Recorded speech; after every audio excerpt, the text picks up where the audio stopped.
Patient को हमें road से उठाना है, हम लोग पेशेंट को देखेंगे कि पेशेंट हमारा किस कंडीशन में है, क्या वो अनकॉन्शियस हो गया है, सेमी कॉन्शियस है, या फिर वो हमें देख रहा है। अगर हम उसको यहाँ से अगर आवाज भी लगा रहे हैं कि भैया आप कैसे हैं, अगर हमने उसको ऐसे भी किया कि आप कैसे हैं, क्या वो हमें रिस्पॉन्स कर रहा है या नहीं कर रहा है। फिर हम बोलेंगे, साथ में हम ये भी बोलेंगे कि हमें हेल्प चाहिए, हेल्प के लिए हमें आवाज लगानी पड़ेगी ताकि लोग रुके और हमारी हेल्प करें। तो हम लोग आवाज लगाएंगे हेल्प हेल्प, ठीक है। या फिर आप साफ जगह तो नहीं रहेगी रोड पे, जहाँ भी हमें उपयुक्त स्थान लगे, कठोर जगह लगे, वहां पर हमें पेशेंट को लेटाना है। एक तरीका होता है पेशेंट को उठाने का, सबसे पहले हम उसके सर के नीचे हाथ रखेंगे इस तरीके से, और एक हाथ हमारा जो रहेगा वो चेस्ट के नीचे हमको रखना है। सामने एक व्यक्ति ने इस तरीके से पेशेंट को उठाया है जिसकी हम लोग हेल्प ले रहे हैं, वो दूसरा हाथ कमर पे रखेगा और तीसरा व्यक्ति क्या रहेगा, पाँव उठाएगा। इन चीजों का आपको विशेष ध्यान रखना है। आप पेशेंट को वहां से उठाकर एक सेफ जगह पर उसको हम लोग लेटा देंगे। हमें ध्यान रखना है कि जब हम पेशेंट से अगर बात कर रहे हैं तो हमें सामने की ओर से ही पेशेंट से बात करना है, और हम इस तरीके से पेशेंट से बात नहीं कर सकते। मान लिया कि उसका एक्सीडेंट हुआ है, मान लिया कि यहाँ की जो हड्डी है वो क्रैक हो गई है, अगर वो इस ओर गर्दन करेगा तो पेशेंट्स, जैसे सर ने भी बताया कि ब्रेन का जो कनेक्शन है, हार्ट और ब्रेन का जो कनेक्शन है, अगर ब्रेन को ऑक्सीजन नहीं पहुंचेगी या फिर सिग्नल्स नहीं पहुंचेगी तो ब्रेन काम करना बंद कर देगा। मान लिया कि यहाँ की जो स्पाइन है, हड्डी है, वो टूट गई है, ब्रेन को सिग्नल प्रॉपर तरीके से नहीं मिल पा रहे हैं, तो उस कंडीशन में पेशेंट की डेथ होने की संभावना बढ़ जाएगी। तो हमें हमेशा पेशेंट को किसी ओर से हमें उससे बात करना है कि वो क्या है। सेकंड कंडीशन हम ये देखना है कि हमें फील करना है कि पेशेंट की सांसें चल रही है या नहीं चल रही है। अगर हमारे हाथ लगाने से अगर वो आंसर कर रहा है यानी कि वो थोड़ा ओके है उस कंडीशन में, या फिर अगर पेशेंट हमें कोई भी इशारे नहीं कर रहा है या फिर हमें कुछ बता नहीं रहा है कि पेशेंट पूरी तरीके से अनकॉन्शियस हो गया है, तो हम लोग कान लगाकर उसकी सांसें सुन सकते हैं, या हम लोग 2 फिंगर से भी उसकी सांसें सुन सकते हैं। ध्यान रखना है, अभी हमने लेटेस्ट में कोविड-19 देखा है कि कई इन्फेक्शंस एयर के थ्रू हो जाते हैं, तो हमें हमारा भी थोड़ा ध्यान रखना है। हम लोग फिंगर से भी देख सकते हैं कि पेशेंट की सांस चल रही है नहीं चल रही है, पल्स चेक कर सकते हैं, यहाँ से गले से कैरोटिड पल्स चेक कर सकते हैं। रेडियल पल्स आप लोग यहाँ पर फील करेंगे आपके अंगूठे की तरफ, तो यहाँ पर आपको वाइब्रेशंस मिलेंगे, यहाँ से आप पल्स चेक कर सकते हैं पेशेंट्स की। इसके बाद में अगर हमको ऐसा लगा कि हमने कान लगा के सुना और पेशेंट के तरफ से हमें खर खर की अगर आवाज आ रही है, यानी कि उसकी ओरल कैविटी के अंदर चोट लगने की वजह से ब्लड भरा हुआ है, हो सकता है वो डूबा हो तो पानी भरा हुआ हो अंदर माउथ के अंदर, तो हमें उसे निकालना है कैसे भी करके।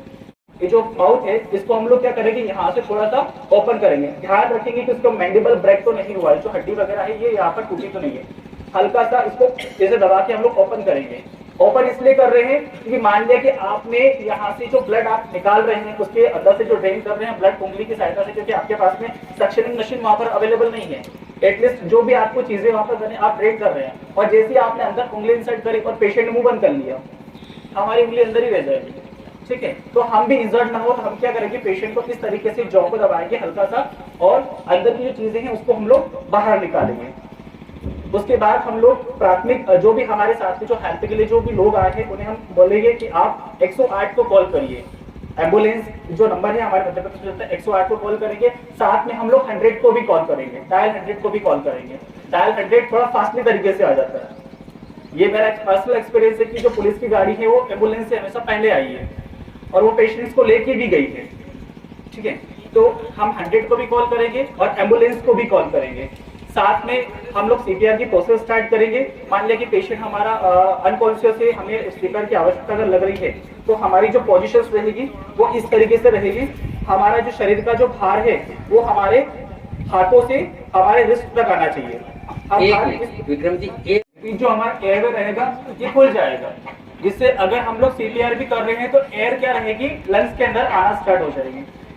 इसमें हम लोग देखते हैं कि अगर हम लोग सीपीआर दे रहे हैं तो ध्यान रखना है कि यहाँ पर हमारी एक हड्डी रहेगी जिसको हम लोग बोलते हैं स्टर्नम बोलते हैं। स्टर्नम के निचले भाग यहाँ की साइड में उल्टे हाथ की तरफ हमारा हृदय होता है, हम लोग यहीं पर क्या करेंगे, कंप्रेस करेंगे पेशेंट को। हम लोग अगर यहाँ कंप्रेस करेंगे तो हार्ट पंप नहीं करेगा, अगर हम लोग ऊपर कंप्रेस करेंगे तो हार्ट पंप नहीं करने वाला है। हमें यहाँ देखना है, आप यहाँ पर फील करेंगे, आपको पल्स पता चलेगी हार्ट की यहाँ पर कि यहाँ पर कुछ धड़क रहा है, फील करके देख सकते हैं आप लोग। तो हम लोगों को यहाँ पर कंप्रेस करना है, थोड़ा सा देखना है।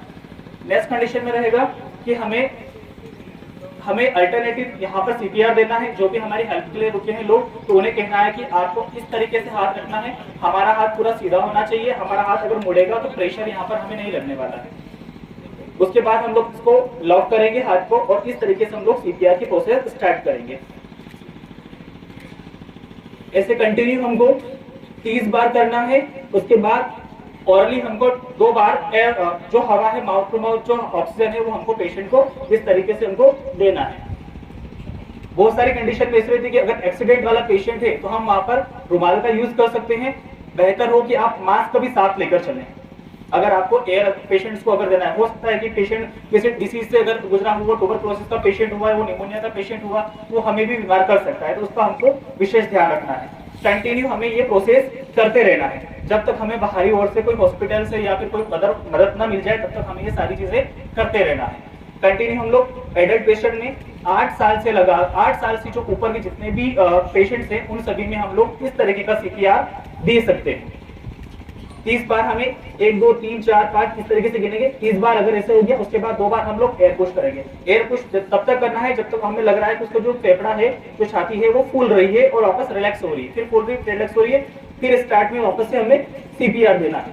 कई बार ऐसा होता है कि जो सीपीआर देने वाला होता है वो थक जाता है, तो हमें साथ वाले व्यक्ति को भी बोलना है कि वो भी अगर वो हम हट रहे हैं वहां से, तो वो सीपीआर देना पेशेंट को जारी रखें। कब तक सीपीआर देना है कि पेशेंट वापस से उसकी सांसें ना चलने लग जाए। सांस अगर चलना लग गई है, पेशेंट हमारा कॉन्शियस हो जाते हैं, तो उस कंडीशंस में हमें देखना है कि अगर बाइकर्स हैं तो वो बाइक से क्या रहेगा, रोड के ऊपर गिर जाएगा, तो हमें उसकी 50-60 बार करी तो जो ब्रेन तक ब्लड नहीं पहुंच पाएगा। आपको 100 से 120 बार की स्पीड रखना है उसकी। और दूसरी बात, जो डेप्थ है उसकी, आपको ऐसे ऊपर हल्के से नहीं, 120 कम से कम 1 मिनट में 2 इंच या 2.5 इंच तक उसको चेस्ट प्रेस हो जाए, तो ही जो है हार्ट जो है बॉडी का ब्लड सक कर पाएगा और वापस से पंप कर पाएगा और ब्रेन तक पहुंच पाएगा। दोनों चीज का ध्यान रखना है। 100 120 इतने मिनट, 1 मिनट में इतनी बार तक आपका रिवॉल्यूशन होना चाहिए रिपीटेडली, और 2 से 2.5 इंच तक पे उसको कंप्रेस होना चाहिए, जो आप कर रहे हैं ना इस तरह से। और बीच बीच में आप चेक करते रहें। दूसरी बात, हर 30 कंप्रेशन के बाद में 2 बार आपको उसके मुंह से हवा देनी है। थोड़ा सा इस बारे में बोल दूं, मुंह में हवा देने में 2 ही प्रॉब्लम है, ज्यादा प्रॉब्लम नहीं है। बीमारी की कोई प्रॉब्लम नहीं है, क्योंकि सांस आप छोड़ रहे हैं, उसकी सांस ले नहीं रहे हैं, इसलिए इतनी प्रॉब्लम नहीं। पर क्या होता था कि चेहरा कैसा है क्या है, वो तो आदमी डर भी जाता है, और वो इतना कभी कभी